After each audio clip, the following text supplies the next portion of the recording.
newspaper, I could give it to you. And I think most young people are that way. There are exceptions. Some people are very active in politics, young people, especially in universities.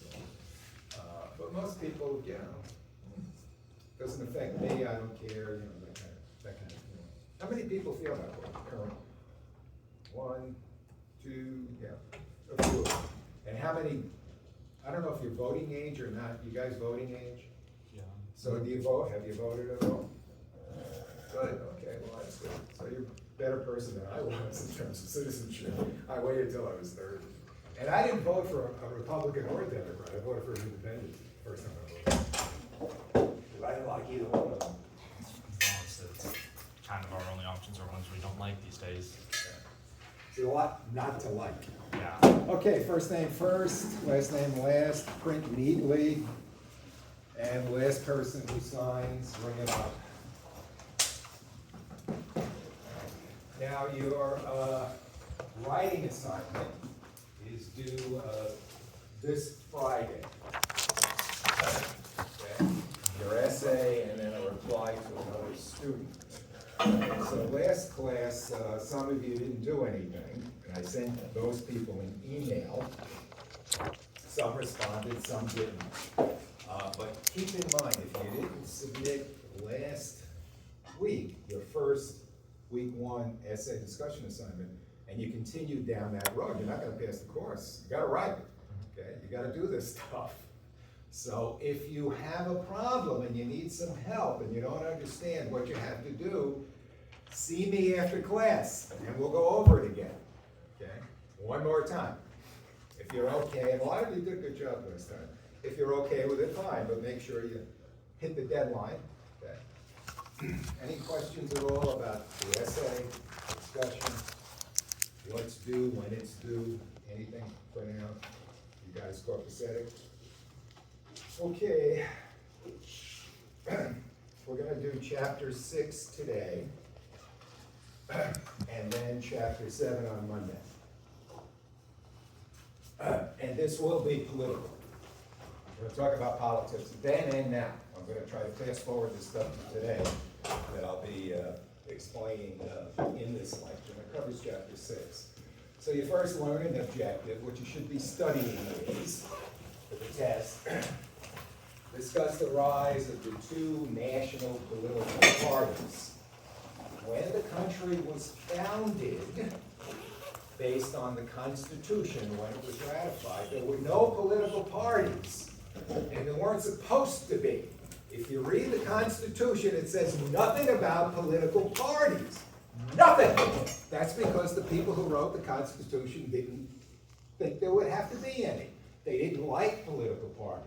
They considered them divisive. They considered them organizations that were out to meet their own self-interest at the expense of the rest of the country. They didn't want that to happen. So no political parties in the beginning.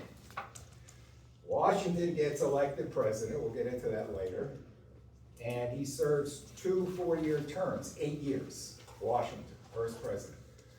During those 8 years, political parties form. And by the time he's out of office after 8 years, there are 2 national political parties, despite the intentions of the founders of the country. It just happens, okay? And this is a lecture about how that happens. And today we have 2 major political parties and at least 30 other political parties in the country.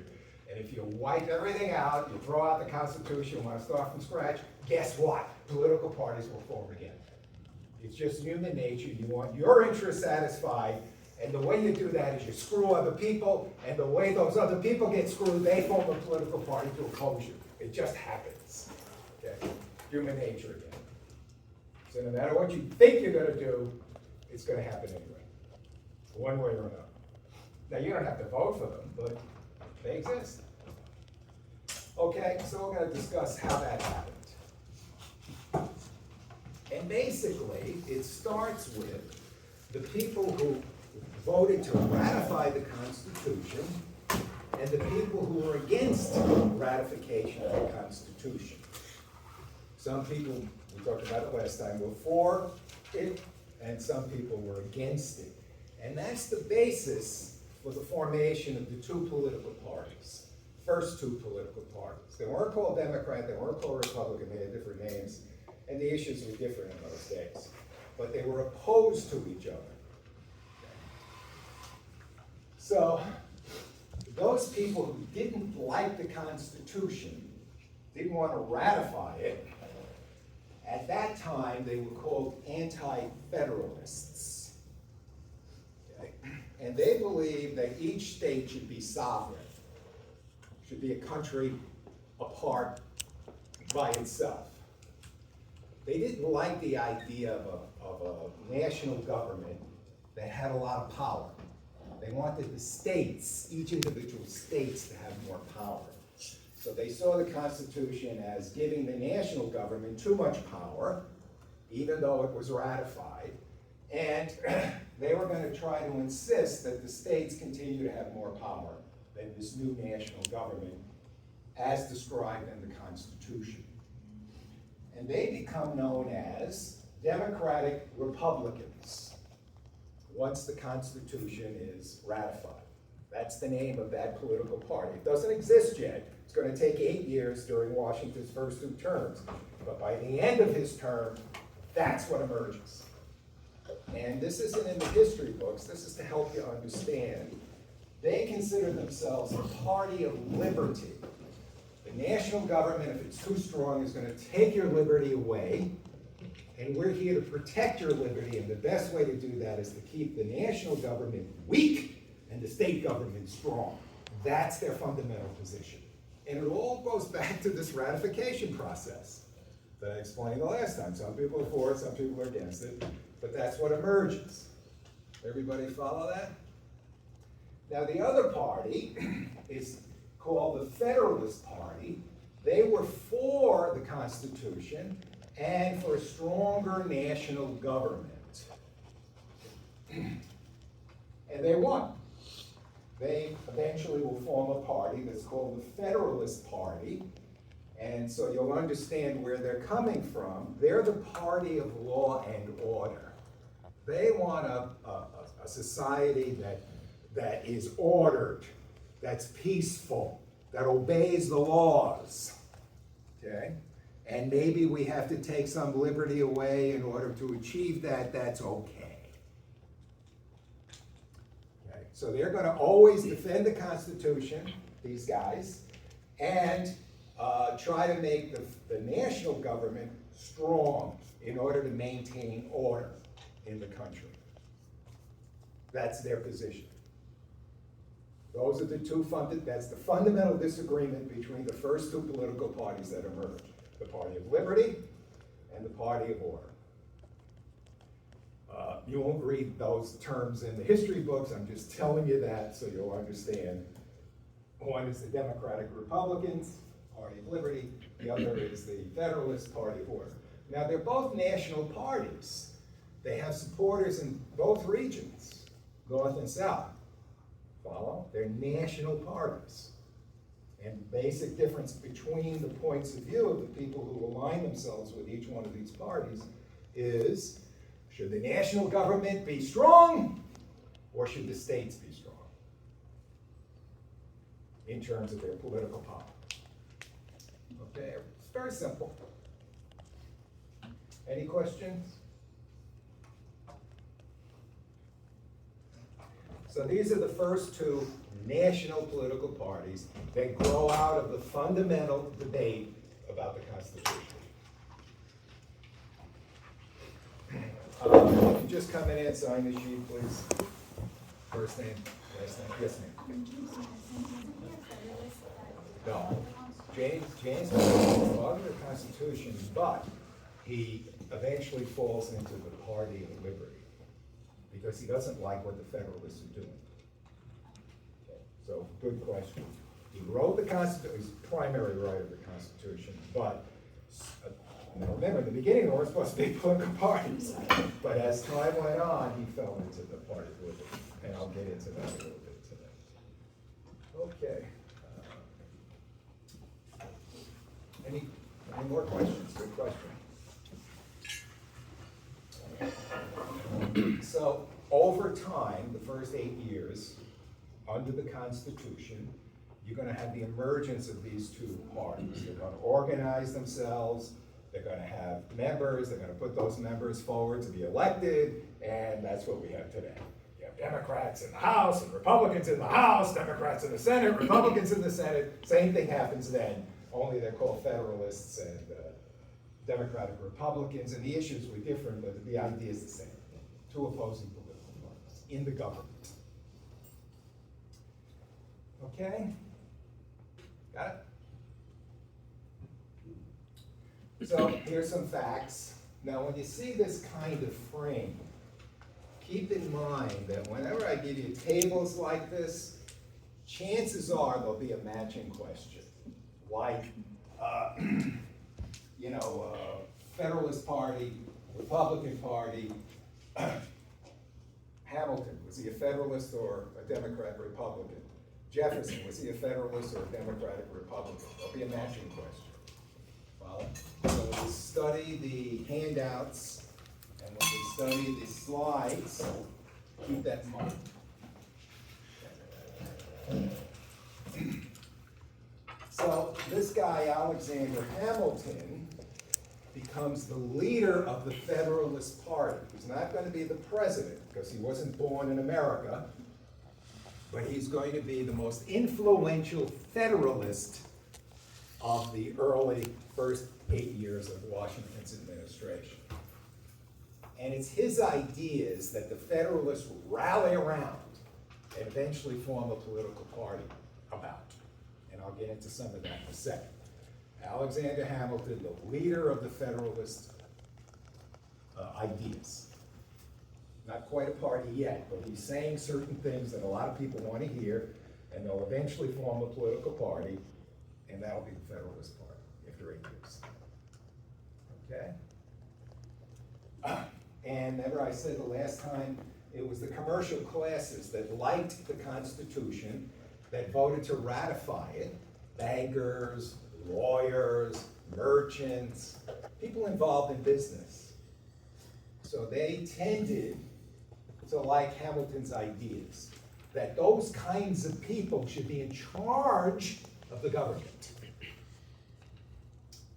Bankers, lawyers, okay? Merchants, commercial people, people who own ships, people who trade. Okay? And they tended to be on the coasts. And they were formed for a strong national government. They wanted law and order in the country. To this day.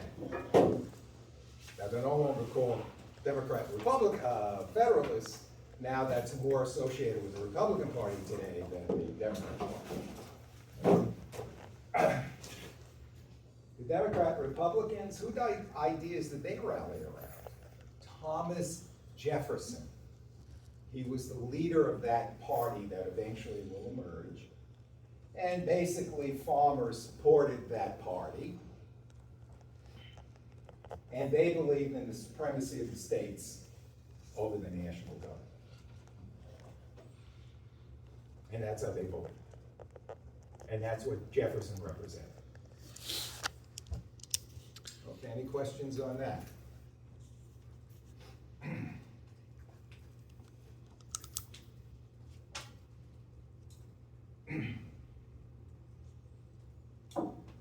Okay, so now we're going to discuss, well, what happens when these people come into the government, Hamilton, Jefferson, and others.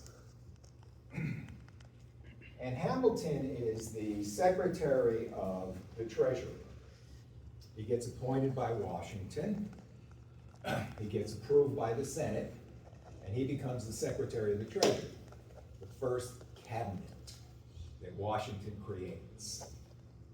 And he puts forth a lot of proposals to Congress to pass certain laws, the first laws that will be passed under the Constitution, that frighten the farmers, that the farmers don't like, but the commercial classes love. So to discuss Hamilton's financial proposals, this is going to start to separate the parties and the issues. the controversies they spawned, and the historic significance of the implied powers doctrine. And I'm going to cover that now, okay? What happened? Okay? They all get elected, they all come to, at that time, New York City. That was where the national capital was, the first national capital. Some like Hamilton's ideas, some like Jefferson's ideas. They're members of the House, members of the Senate. They're appointed by Washington to the cabinet. There are still no actual political parties. It's just the ideas, okay, that are being floated around. So if you like Hamilton's ideas, you tend to like the people who share your views, right? So you form a little group, and you pat each other on the back, and you sit together in the House. That's the right. And you happen to like Jefferson's ideas, and you talk to other people who share that point of view. And you pat each other on the back, and you encourage each other, and you form a little group, and you sit on the left side of the House. That's where these terms come from, the right and the left. They have no intrinsic meaning. It's just from the standpoint of the speaker who's looking at these two groups forming, you're on the right, you're on the left. That's where it comes about. Got it? Simple stuff. Okay, so let's talk about Hamilton. Now, he can never be president. He wasn't born in the United States. Okay. He was born in a Caribbean island. He would have run, but he couldn't. That's what the Constitution says, supposedly. So his first act, his first proposal, Hamilton, is to ask Congress to pass a bill that would impose a tariff on imported goods. That's a tax. Okay. The Federalists like this and this proposal, and the Democrat and Republicans do not like this proposal. This is going to help to separate the two parties in terms of for and against. Okay. So what's the idea behind a tariff? Tariffs still exist. When Washington comes into office, he's the first president, the biggest problem in the nation is financial. The country, because of the Revolutionary War, owes millions of dollars to people who bought government bonds. That's how the government raised money. I'll issue a bond. You pay me, whatever it is, $10,000 for the bond.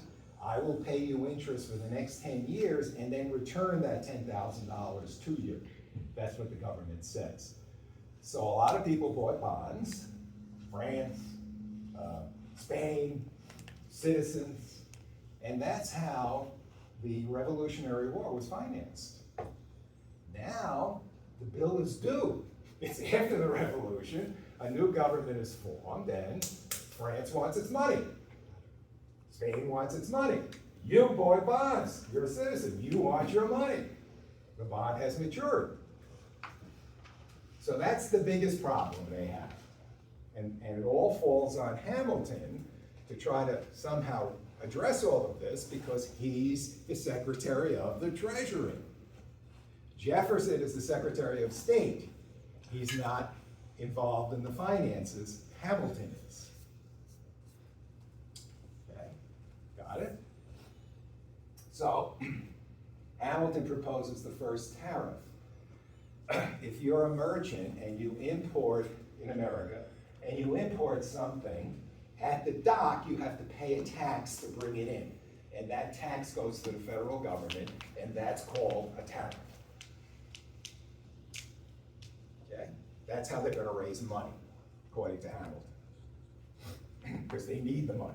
They pay off the loans. So here's how a tariff works. This is just an illustration. But you have to understand this for the rest of the course, because this is always going to be controversial. Money! It's controversial. Who pays? Okay? One side always wants the other side to pay. Always. So here's an illustration, which I think is very good. You have a textile mill in Britain that converts raw cotton fiber into cloth. That's called a textile mill. And it costs, the cotton and the manufacturing process in Britain costs $4 a roll. And then you have a factory in America that also converts cotton, raw material, fiber, to cloth, and the cost there is also $4 a roll. So if you're a consumer in America, the British cotton, which is exactly the same, and the American cotton, right, that were converted into cloth, are exactly the same, and they're both $4. Got it? But if somebody comes into this process like a government and decides it wants to tax the import, so it costs more when you as the consumer go to shop for it, and they place a 25% tariff on imported textiles, that equates to $1. 25% of $4 is $1. Okay? So the person who has imported the cotton in America, the textile, has to pay $1 to get it in. And then whoever that person is, he passes that dollar on to you, the consumer. So when you go to buy the British textile or the American textile, you're paying $5 for the British one because of the tariff, and still only $4 for the domestic one. Which one are you going to, if all things being equal, which one are you going to buy? Cheaper one. $4. So who does the tariff advantage? That group in America that makes the textiles. You see how it works? So the Democrat Republicans are supported by farmers. They don't have anything to do with this, yet when they go to buy cotton or textile, they pay more, and they think it's unfair. And they think the government is protecting a certain group, in this case, the textile industry. This is the way it works today, same thing. We put a tariff on cars that come in. That car is going to cost more than an American-made car. Who does it favor? The American manufacturer. Got it? This is why tariffs are very controversial. I see. Here.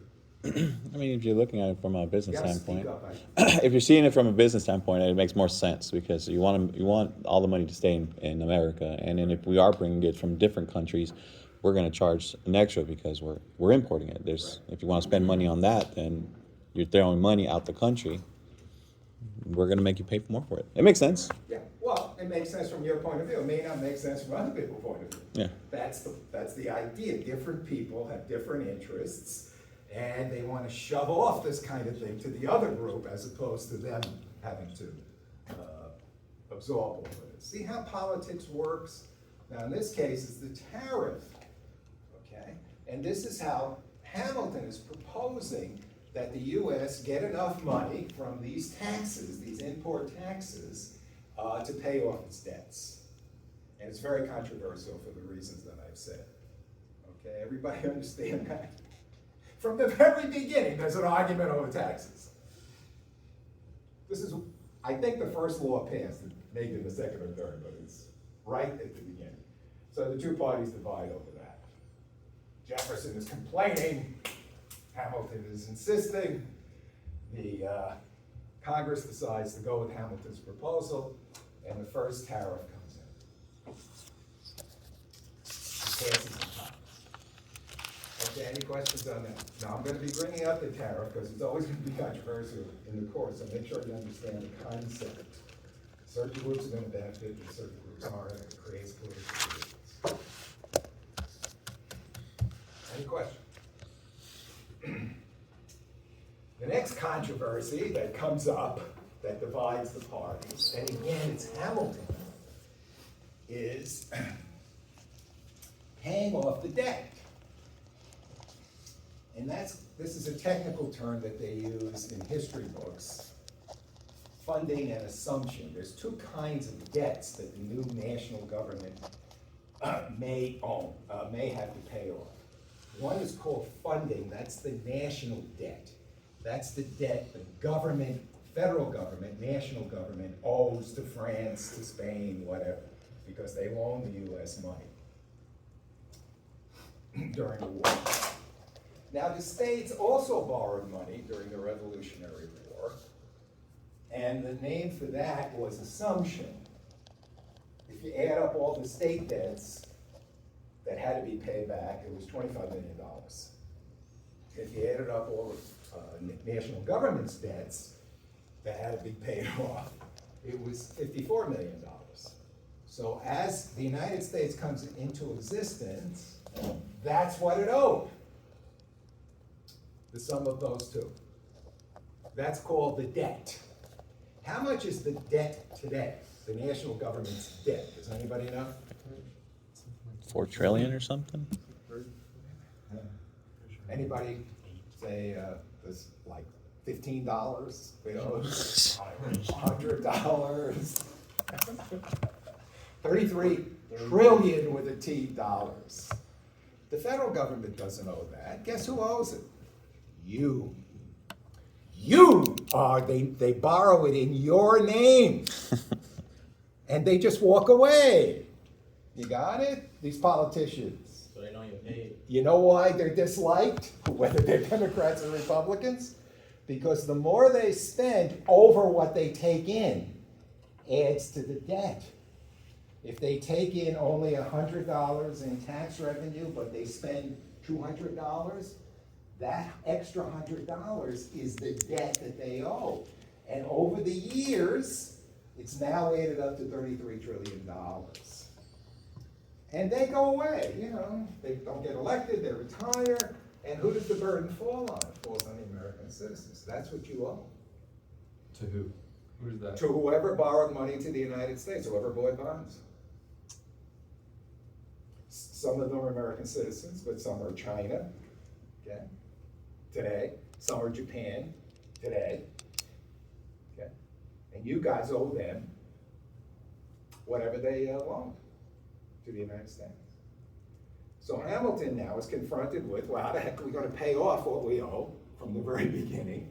And one was the national government's debt, called funding, and all of the state debts, called assumption. Just keep those two clear in mind. And the total he feels that's owed at that time is $79 million. And the United States didn't have a penny to pay off those debts. Zip it. So here's his proposal. This is Hamilton again. We'll call in all those bonds, okay, not pay them, just call them in, and we'll reissue new bonds. And we'll pay a higher interest on those new bonds. So we don't have to pay all this immediately. We'll extend it over time and give you a benefit because you bought the bond originally at 2% interest, we'll now pay you 4%. See, it's finance. It'll cross your eyes. I'm just simplifying it. It's complicated. But that was his proposal. So the assumption passes. The funding passes in Congress. Congress agrees that we should call in the old bonds, reissue new bonds, and pay a higher interest rate to prolong the time we have to repay. Okay? That was his proposal. And he gets it passed. But assumption doesn't pass. Okay? People in Congress rise up and say, why should we be paying the state debts? Shouldn't Massachusetts pay its own debts? Shouldn't New Jersey pay its own debts, those residents? Why the hell should the national government take that over? Okay. See? You know, I don't want to pay it. I want to shift it off somehow.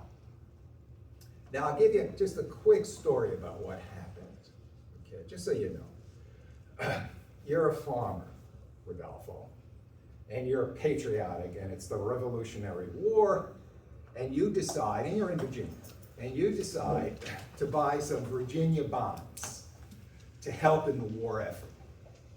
But you're not a rich person, and then you go to fight, and your wife and your 14 kids you leave behind, okay?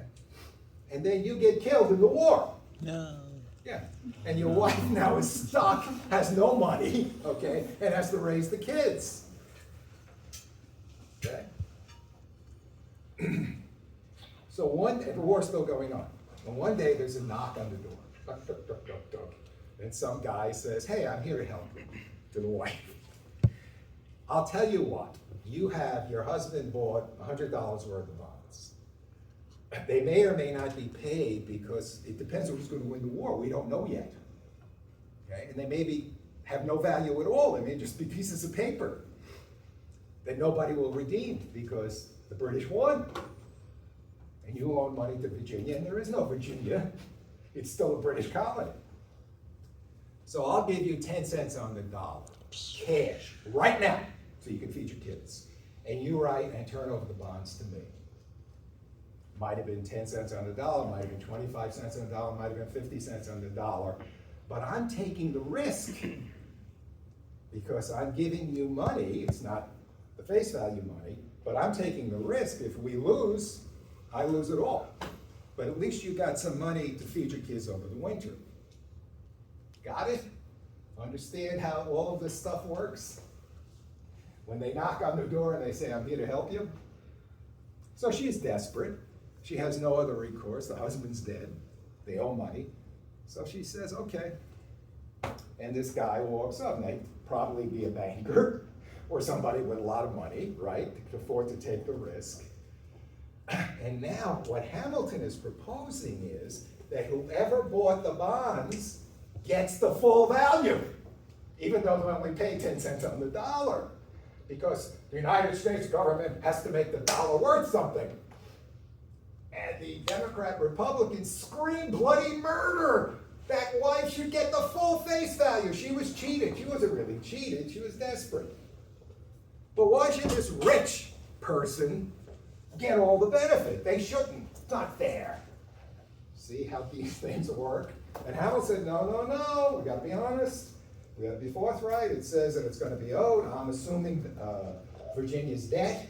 Virginia issued the bonds. Whoever bought them, whoever can show ownership, gets it all. So assumption fails. Doesn't work. Doesn't pass in Congress. There's enough congressmen who are outraged, particularly from the farm states. Not the commercial people, they have the money. They're going to benefit from this, the farmers. Okay, interesting. So now Jefferson writes this, what I'm about to tell you, in his diary. This is why I like history. Okay? One day, they're in New York City, this is where the Capitol was. Jefferson is walking down the street in New York, and he sees Hamilton coming from the other way. And Hamilton is objecting because he didn't get assumption passed in Congress. And Jefferson says, hey, what's wrong? Now, Jefferson was against it, okay? He was in the political opposition. He's just playing a game. He knows what's wrong. So Hamilton said, we couldn't get assumption passed, Tom, and we really need this. We got to put the country on a firm financial footing. It's really important. So Tom says, well, why don't you come over for dinner tonight and we'll talk it over. And Jefferson invites Madison, James Madison, who's the author of the Constitution, over to dinner. And Madison is in charge of the House. He's the Speaker of the House. And he was against this, and he made sure it didn't pass in the House because he didn't think it was fair to the widow and the orphans and all the rest of it. So Jefferson and Madison are at the dinner with Hamilton. And Jefferson says to Hamilton, again, this is all in his diary. I don't know how true it is, but it's in his diary. Primary sources. Come on, cheer up, to Hamilton. Cheer up, have a drink. So Hamilton says to those two opposing politicians, what's it gonna take? How can I get this damn thing passed? We need it. And Jefferson says, move the capital from New York City to Washington, D.C. We want it in the South. We don't want it in the North. And Hamilton agrees. And that's why Washington, D.C. is in the South today, not in New York City or in Philadelphia. That's the first political deal in American history. So the orphans and the widows got screwed, but the political leaders in the opposition party got the capital where they wanted it in this time, because they were two Southerners. They're both from Virginia. Okay, you getting how politics works? Greasy Cut wheels. deals. And that's why it's indecent. Okay, any questions?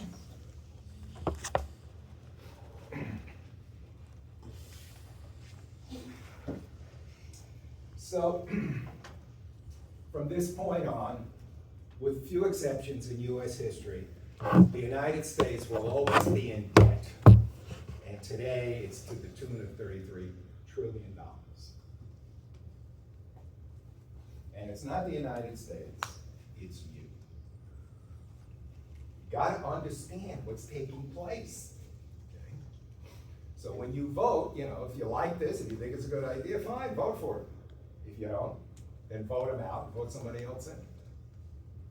Now that you can vote. Okay, questions? Finding this interesting? See how I'm fast forwarding to today? The same issues exist today, it's just the, the substance of it is different. Okay. Now Hamilton again proposes something that's really controversial. Alexander Hamilton. Washington loved him. Washington considered him his son. So whatever Alex wanted, and he was very persuasive. Some people consider him genius. I consider him an evil genius, but he was a genius. Washington tended to favor Alexander Hamilton. Washington wasn't a Federalist per se, but he tended to like those ideas. Okay? Got it? Even though he was a farmer and slaver and everything else. He felt they were in the country's interest. So the next thing that drives everybody nuts in the opposition party is Hamilton's proposal to create a national bank. Financed by the national government. Now, up until now in American history, there were only state banks. Okay? You wanted to be a banker, you went to Virginia, you got a charter, and you could legally operate in Virginia. You wanted a charter in Maryland, you were an Maryland citizen, you went to that legislature, you got a charter, and you opened up a bank in Maryland. There was no national bank the way there is a Federal Reserve today. But Hamilton said we need it. And not only do we need it, but the federal government should fund it.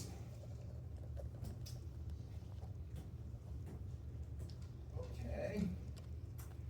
And it immediately created controversy because the Party of Liberty, Jefferson, Madison, the farmers, said, you're going to give these rotten, greedy, corrupt bankers that much power that they have money furnished by the national government to make loans to people, and they're going to favor themselves and their own goddamn relatives.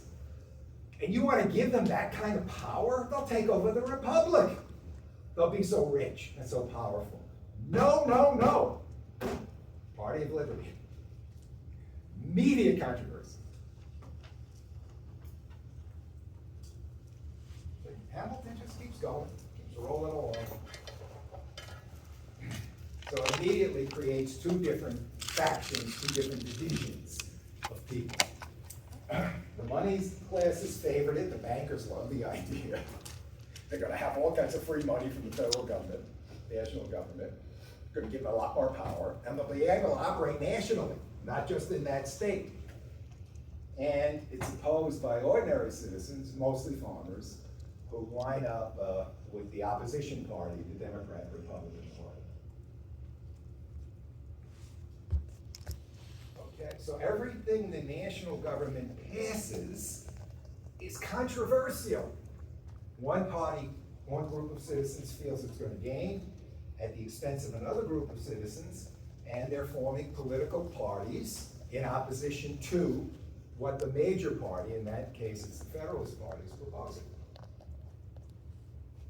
This happens every day today in Washington, D.C., every day. Today.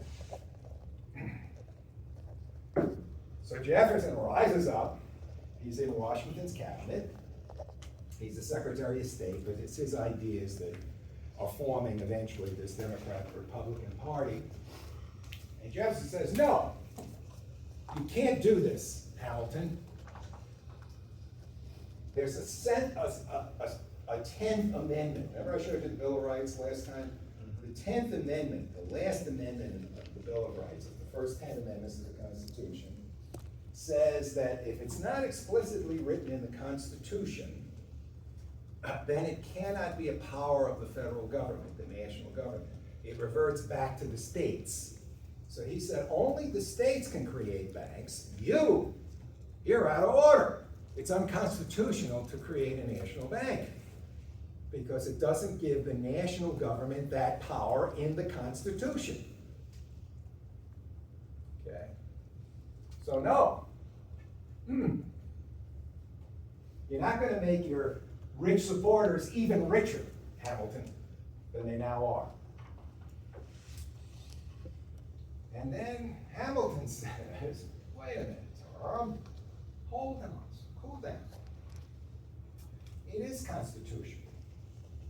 This is where lawyers now start to come in to interpret the Constitution. What does it say? Okay. And Hamilton comes up, he pulls a rabbit out of the hat. And he's very smart. And he says, oh yeah, it is constitutional. There's an Article 1, Section 8 in the Constitution called the Commerce Clause that gives Congress the power to pass laws that will regulate commerce. So what's commerce, in Hamilton's opinion? Well, a bank is commerce. People who want to build a bridge don't have the money, they go to a bank to get the money on a loan, and they build the bridge. People want to build a railroad, they go to the bank to borrow money to build a railroad. That's commerce. Okay? Therefore, Congress has an interpreted, implied right to pass the law that will create a national bank. That's his argument. It's not a constitution, but he's arguing that there's a little room in there, depending on how you want to interpret the meaning of commerce. Okay. Everybody following all of it? This is really important that you know this. Probably the most important thing I can tell you today. That's called the implied powers doctrine. So Thomas Jefferson goes to see the president in Washington, George Washington. It's not Washington yet, it's in New York or Philadelphia. And Jefferson explains his position to the president. It passes Congress, but the president has to sign the bill to make it a law. So Tom goes to George and says, hey George, 10th Amendment, no way. You can't sign that bill. You cannot allow a national bank to be created because it's not specifically given as a power that Congress, the national government, has. And damn it, that was the basis of the ratification argument. That this new national government is only going to have the power that's written in the Constitution, and now they're trying to violate it. Okay. Again, these arguments continue, and that's the way they talk, the way I'm giving it to you, okay? Behind closed doors, not public. And then Hamilton, who's his favorite, comes over, and George says, well, Hamilton, what's going on? And Hamilton explains very patiently to George the Commerce Clause and what it means. And George is still a little befuddled, George Washington, and he trusts Hamilton, and he wants the nation, to be secure financially, and he buys Hamilton's interpretation. Okay? And from that point on, the federal government that you know in the name of the Commerce Clause, gets more and more and more and more powerful. To the point where it can dictate what kind of light bulbs you're gonna have, what kind of toilets you're gonna have, how much water will be flushed through those toilets. They've just taken over the entire country, and it was never meant to be that way. And this is the beginning, the crack that opens the door to get more and more power on the part of the national government over time in the name of the implied powers doctrine. Whenever people want the federal government to have more law, more power, they pass a law in the name of the Commerce Clause, and they try to interpret it in certain ways that fits Congress. And that's where we are today. This is the beginning. Interesting? I hope so, because this is the world you live in. How a good idea can be ruined by so many. Well, again, a lot of people afford this. You know, again, there are two different points of view all the time. Some people say, yes, we need a stronger, powerful government. You spend too much energy. You're not using the right light bulbs. We have a climate controversy, so, you know, we're going to restrict it in the name of the national security and the argument goes on. And other people say, hey, I want to use the light bulb I want to use. Who the hell are you to tell me what to do? That's kind of. I got pulled over once by a police officer. Once, only once? Just give you an idea. So I was speeding, and allegedly, and so this gentleman said. So the officer says, "So I caught you speeding." I was like, "Well, yeah, it's unfortunate, but because you're speeding, you're wasting resources." See? And I was like, "Are you kidding me? Is that why you gave me this ticket?" So it just kind of rang the bell on that one. Yeah. Or she, you know, whoever the cop was. But, was- yeah, it's, I know, and you say, well, what are you, crazy? You know, and they say, you know, hey, you know, there's a law about this. Okay. I don't like a lot of power on the part of any government. I hope you understand all of that. I feel that a lot of what they do is an infringement on my choice, on my so-called liberties, okay, the party of liberty. Now, I'm not sure who I would have sided with at that time, but I'm the product of 250 years of this, and I don't like it today. Maybe then I would have, I don't know, okay? Because, you know, people line up, have different points of view, take positions at that time, and I try not to judge them, okay? I just try to give you both sides of it as best I can, and then you can decide for yourself. But remember, they lived in a different time, different circumstances. So the rest is history. From now on, the federal government's going to pass law after law after law that isn't explicitly giving them the right to do what that law says in the Constitution. But remember, that's how it was sold, that they wouldn't do this. But it doesn't matter. It's all about power. Okay? And it's 250 years later. We've been through a Great Depression, 2 world wars, so they've taken those, and a pandemic, so they've taken those opportunities, people in the federal government, to keep increasing the power of the federal government in the name of those crises. And they use the Commerce Clause as justification, constitutionally speaking.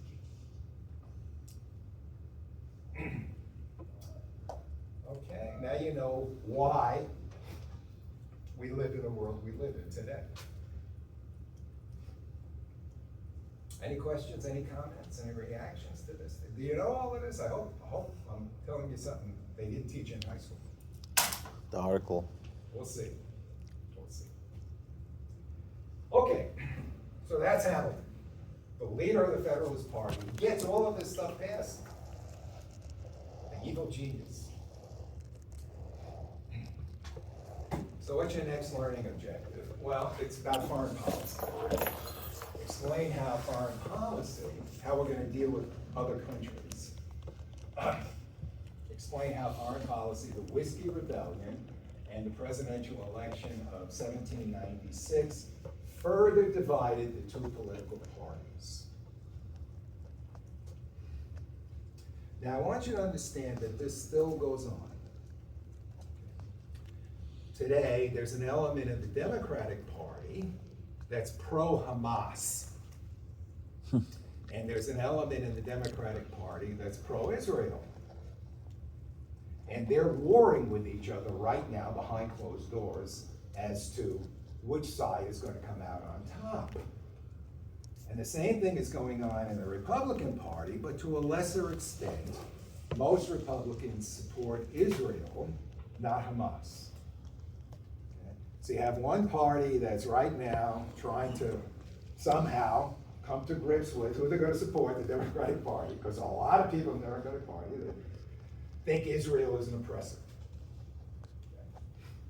Okay? On the Palestinian people. And they have some basis for that. I'm not saying they're entirely wrong. But in the Republican Party, it's the other way around. Israel needs to be defended, is the morally superior, better society, better country. Again, I don't make judgments, I'm just telling you that you can decide for yourself. So foreign policy is always an issue that divides parties, political parties. That's my only point about fast forwarding to today. It starts when this place was founded. Not over Hamas, and Israel, but over what was going on then.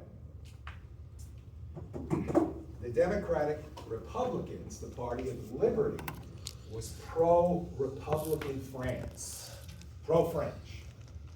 They helped us in the revolution, they helped us beat the British, and they overthrew their king. That's why it's called Republican France. They followed our revolution with their own revolution. Immediately after ours, you got rid of your king, they got rid of their king. Jefferson was the Secretary of State, he loved the French. So his party is pro-France. Now, France and Great Britain virtually all the time were at war with each other, always. There were some periods of peace, but one of the wars was called 100 Years' War, that they fought over the course of 100 years. And the Federalists, even though some of them had fought to overthrow the British when the British ruled the colonies, the Federalists were more for the British because they felt that what was going on in France was horrible. Did you ever hear the Reign of Terror? They invented the guillotine in France, they overthrew the king, and they started chopping the heads off of all the aristocracy with the guillotine. They killed 20,000 people in France. That way. And some Americans, especially the ones in the Federalist group, were horrified by that. Remember, they're the party of order. And they see Republican France as chaotic, bloody, and horrible. Okay, yeah. Were they horrified because they actually felt that it was chaotic, or were they horrified because they felt that it was gonna happen to them sooner or later? Both. Okay. Both, yeah, exactly, good insight, yeah, Brett. Yeah, okay. So everybody got that? So that's a division between those two parties that helps separate them into two warring camps, opposing camps politically. The Democrat Republicans, led by Jefferson, is pro-French. Are we gonna give them money? Are we gonna fight against the British the way we did during the Revolution? And the Democratic Republicans say, yeah, we should help France in every way to defeat those SOBs that we kicked out, the British. And the Federals say, whoa, you want to bring all of that bloodshed, all of that chaos into this country by supporting the French? No way. Okay? We want law and order in this country. So we tend to not support the French and what they're doing with their revolution, and we'll support the British. Foreign policy divisions.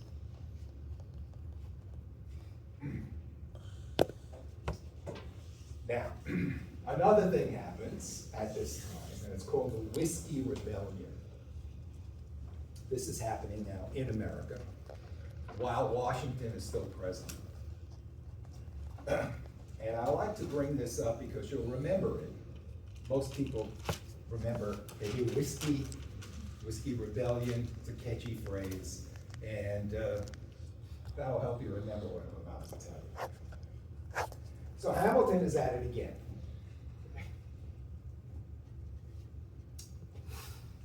He gets a whiskey tax passed in Congress, Hamilton. And what it says is, the federal government, whoever makes whiskey, distiller of whiskey, will have to pay a certain excise tax, manufacturing tax, and give that to the federal government. So you're a big whiskey manufacturer someplace, for every barrel of whiskey you make, I'm making the numbers up, you gotta pay us, the federal government, $2. $2 a barrel. Oh yeah. That's steep for that. Sure. And they tell the farmers the same thing. Farmers make whiskey. During the winter time, they have nothing else to do. They take some of their excess corn or wheat, they distill it into whiskey, and they can sell it. It's a commodity. Whiskey is a commodity. Now, who's going to be, what happens is, way in the western provinces, in the colonies, in say, especially in Pennsylvania, way to the west, not the east, way to the west, you have a group of farmers who rise up against that tax. Follow? They don't want to pay it. They think it's unfair. They're barely making a living, trying to feed themselves. This is the only thing that'll bring in cash when they make the whiskey, okay? And they feel it's very unfair. These big manufacturers in the East, the distillers in the East, they have plenty of money. They can pay the tax. They just pass it on to the consumer. We, the farmer who makes the whiskey, we don't make nearly as much. We're barely surviving. It's the only way we can get any cash at all. And now you want to tax us.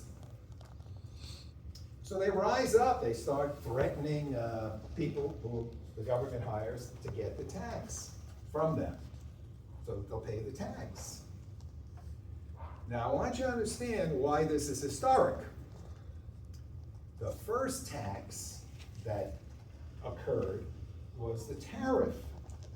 That was placed on foreigners who were trying to import stuff into the country. This is the first internal tax on Americans. And that's why today it's called the Internal Revenue Service. You got it? That's where the name comes from. That's funny. It is fun. Yeah. So this is the first internal tax on Americans, in this case, who made whiskey. And it's also the first uprising against a federal tax. And it's on the part of these farmers out here in the wilderness someplace. And it's called the Whiskey Rebellion.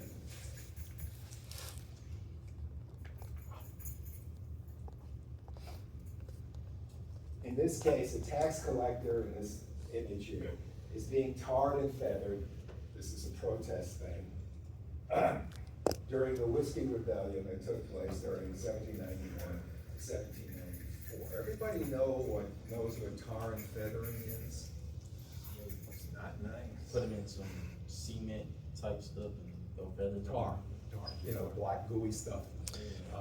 You take a tax collector, you beat the tax collector up, you strip him of, this is in public, you strip him of all of his clothes, you pour hot tar all over his body, and then you rain feathers, goose feathers or chicken feathers over the tar that's on his body, and then the tar cools down and the feathers stick, and when he tries to pull the feathers out, his skin comes with it. This is not nice. It's a form of revolution. You want me to pay that whiskey tax? Screw you. That's it. Bye. I'm not paying it, and I'm going to beat you up if you try to collect it. This is what's called the Whiskey Rebellion. Worse or better than the guillotine? I like. Pardon me? Worse or better than the guillotine? Yeah. At least the guillotine's quick. This is. It's like boiling tar, right? Yeah, no, the thing about Burning tar. Well, burning not tar to kill them, but hot enough so that when the feathers go in and it cools off, the feathers but stick. to get tar to a liquid state like that, it has to be hot enough to give like third-degree burns upon. That's what I was merely thinking. touching it. Yep. Yeah, it's not nice. Not nice. Yeah. What's called tar and feather. That's pretty nice. Now I gotta bring you back in time a little bit. Remember when the British for the first time, started to tax the colonies. Remember that? The Stamp Act? Remember that? Well, there were terrorist groups in the colonies that formed at that time, before this, and they tarred and feathered British tax collectors. So Yeah. those farmers now in America are doing the same thing, resisting attacks, and feeling that they're doing the same thing that the patriots did who created America. And they're not doing anything, bad. They're just following the lead of that successful revolution that took place earlier, that their fathers were involved in. Okay? So of course Hamilton and the Federalists say, party of order. That cannot be tolerated. Those farmers have to be put down. They're breaking the law. Not about liberty. We passed the law, it's a legal law. They need to pay the tax. And now they're interfering with that and breaking the law and hurting our tax collectors. And we're the party of liberty. That is not the purpose of the national government. We didn't vote for them to be doing this to us. Okay? And that's Jefferson's position and the position of Democrat Republicans. So again, they take sides, both parties. One party supports the revolution and says it's illegal, the way the British did with the Stamp Act, and the other party says, you're doing something that's no good to these people, you're hurting them, and they're just reacting the way you did 20 years before, or 10 years before, against the British. What are you talking about? Okay, see how these issues take place? And why I'm using this as an example of the way politics works. So Jefferson wants to support the farmers, Hamilton wants to support the federal government, who thinks this is illegal and needs to be put down. Those farmers have to be arrested for breaking the law. And Hamilton says, no, Jefferson says, no, they're just doing, Alex, what you did 10 years ago with the Stamp Act. You see, history is dangerous. Okay? Please listen to this. History is dangerous. People who want to manipulate you can interpret history in different ways. And that's what goes on today. And that's what went on then. One party said, you're breaking the law. And you like that. So you vote for that party. And the other party says, no, they're just sticking up for their rights. Okay. Goes on to this very day. Okay. So let me give you an example. Okay, just so you know. Some states, some cities are allowing looting and shoplifting as legal. And the reason is that most of the people who do shoplifting are people of color and they're poor. Okay? And therefore, why throw them in jail? They just need the stuff. Some of them are single women, they have children, they can't afford to buy milk, so we're not gonna throw them in jail, okay? And other people say, but you can't have a society where everybody's running around looting and taking what they want, whenever they want. The same ideas are going on, okay, to this day. So some people justify shoplifting and even looting up to $900. Oh, California. In California, but this also happens in other cities.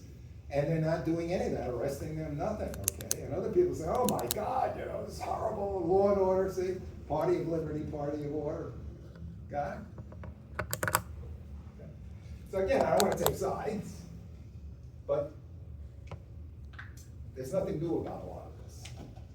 I don't know, I just can't see that.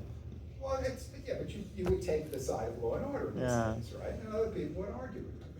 They would say, hey, we've been oppressed for hundreds of years, peoples of color in this country. It's a basic racist country. This is their point of view. And, these people, these big corporations just soak the money out of people. They squeeze money. They go into poor neighborhoods and they overprice. And you buy a carton of milk in in an inner city, say in New York City, in a grocery store, and all of this is true, by the way, and that carton of milk costs, whatever, costs $3 in a well-to-do neighborhood, but in a poor neighborhood, it costs $6. And that's not fair. Okay. Again, I'm not taking sides, I'm just giving you the points of view. Now, you have your opinion, and it's fine, it's valid, but somebody else might have a different opinion. And it might, and you gotta listen, there might be some validity to it. You still can disagree, it's okay, but politely. I do that. Okay, so what we're talking about here is political ideology, the way people view the world, then and now. So the Democrat and Republicans said that the Whiskey Rebellion at that time was a fight for liberty, like the resistance to the Stamp Act, and they're the party of liberty. That's how they see it. That's their ideology, their point of view. And the Federalists say, no, it's anarchy and disrespect for law and order, and they're the party of order. So those political ideas that people have, that I've just been discussing, are known as political ideologies. A certain set of ideas, a certain set of beliefs that people have, and that's how they vote for one political party or another.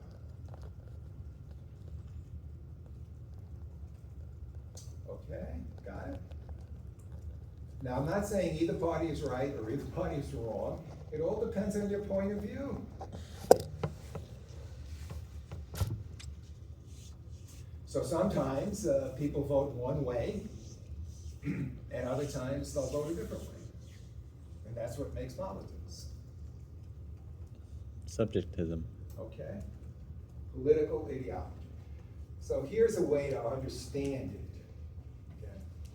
A way to understand it. If it helps you, great. If it doesn't, don't worry about it. All you want to know is about the Whiskey Rebellion and which side took which side. But let's suppose there's a center, a political center of opinion. Well, who determines that?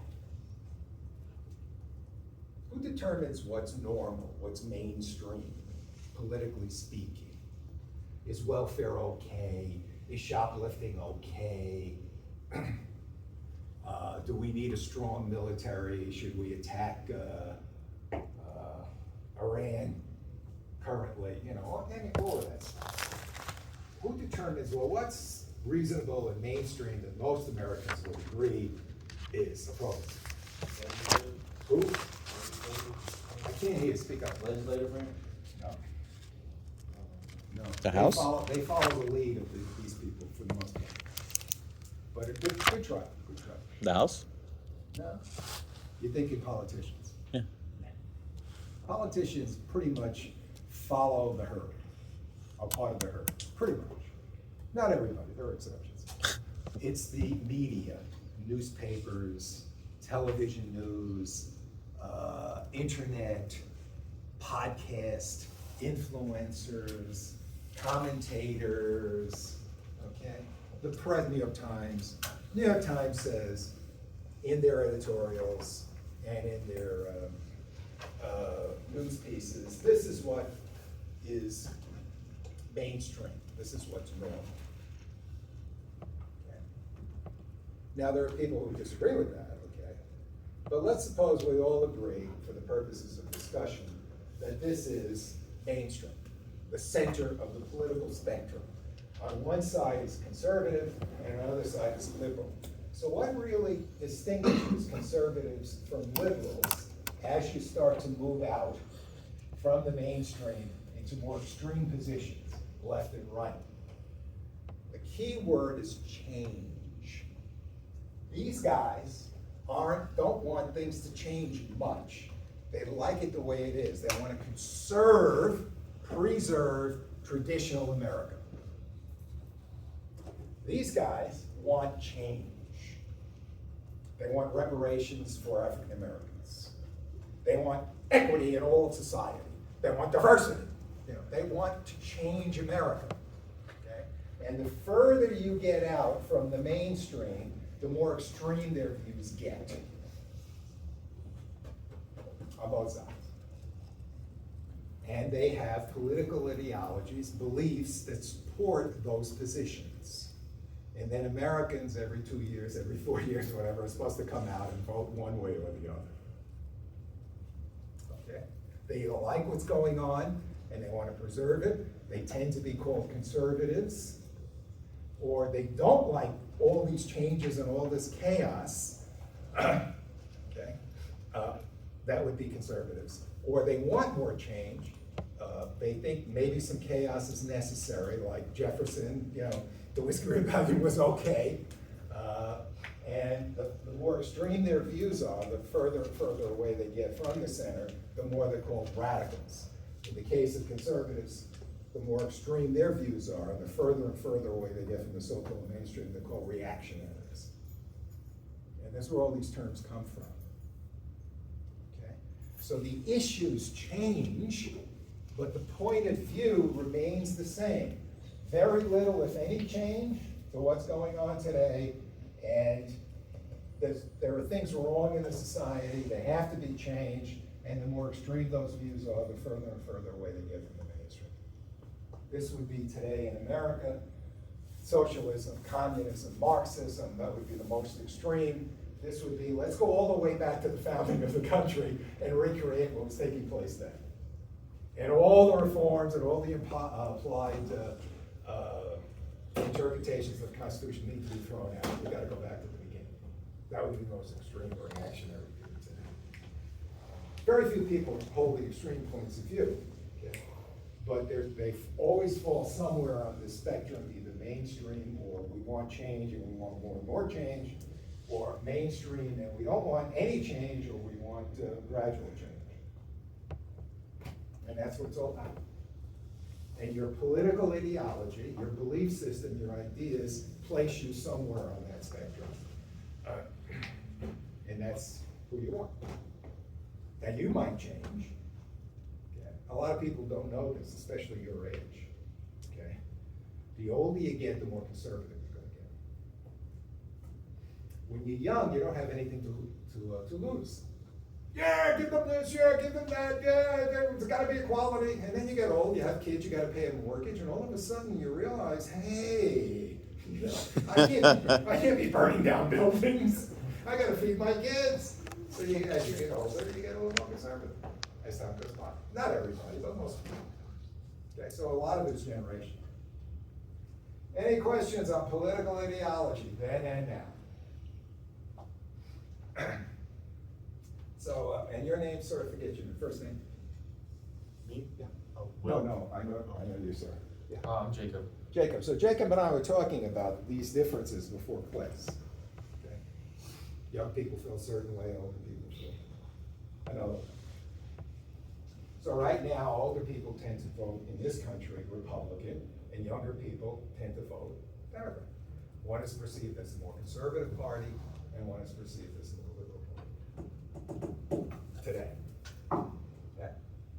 See, all this stuff is pretty simple. Okay, so another thing that divides the two parties is the 1796 election, which occurs when Washington retires after his first 2 terms.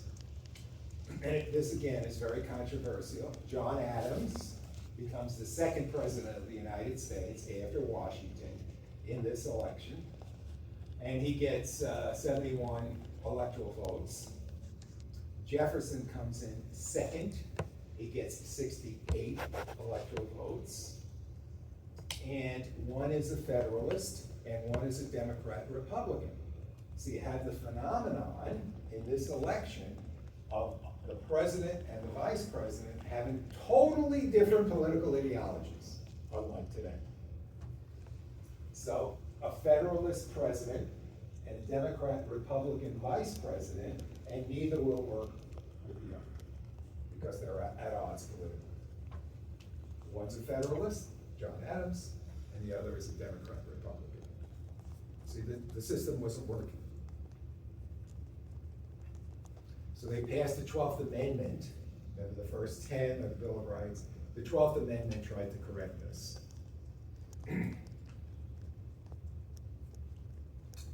So the political divisions continue, and now they're at the very heart of the federal government, president, vice president. They both won't work with each other. They both dislike each other. Now, they were brothers during the revolution, but the revolution's gone, and now it's a matter of power politics.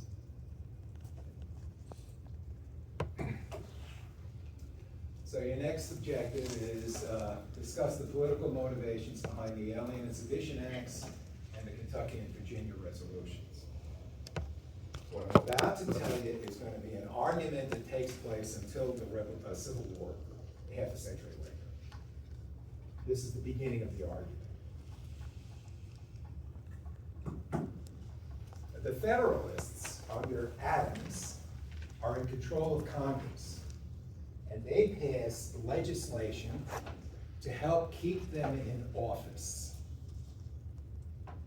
It's very self-serving legislation by the majority party after 1796 to ensure that they'll maintain power and control the national government. That's the underlying reason for these laws. One was the Alien Act. They wanted to expel or imprison foreign aliens. So you come into this country, particularly if you're French national, you're not a citizen, and you start saying how lousy the Federalists are. Because remember, they supported Great Britain, not France. And this law allows the president to expel you, kick you out of the country, deport you, okay? Because they were supporters of the Democrat Republicans who supported France. See how the politics works? So the party in power says, hey, you got a lot of French people coming in here and they're making trouble and they're writing editorials and letters to the editor and they're contributing to your party. We're gonna kick them out. That's what this law says. And another act that the Federalists passed, so this would take to keep them in power. They want to shut up the opposition. Another act is the Sedition Act, which they passed, the Federalists, and they say fines and imprisonment for anyone criticizing the government in print or speech. Yeah, so according to this act, the Sedition Act, if you write an editorial or a book or a publication and you criticize the national government, we're gonna throw you in jail. And even if you're a citizen, yes. Doesn't this go against the First Amendment? Yeah, that's why I bring it up, see? Nothing was solved, nothing was resolved at that time. They were just words on a piece of paper, subject to interpretation. Follow? Today, we got 250 years of legal precedents that say this shouldn't have been done. This was unconstitutional, but then it was all up for grabs. And how you would interpret the First Amendment. Okay? All right? So you're, in some ways, very lucky. You didn't have to go through all of this. You're a later generation. So right now they're just testing the waters, they're testing the limits of what they can do. Right, they're pushing out the envelope. Exactly. I mean, that wasn't their intention, but it is what they did. Now, who isn't included in this? Right? Who's in charge of the federal government at that time? Federalists. Federalists. Is John Adams a Federalist? So if you criticize Adams, you're breaking the law. How about Jefferson? He was vice president. Can you criticize him under this law? Yes. Yes. Yes. This is a picture of Jefferson, and it's showing that he's destroying this is a Federalist cartoon. He's destroying the Constitution, and the eagle, which represents the United States, is now going to attack him because he's evil. And this is Jefferson, and everybody at the time would have realized it was Jefferson. But under this law, it was legal to do that. Now, if the face looked like John Adams, it was illegal.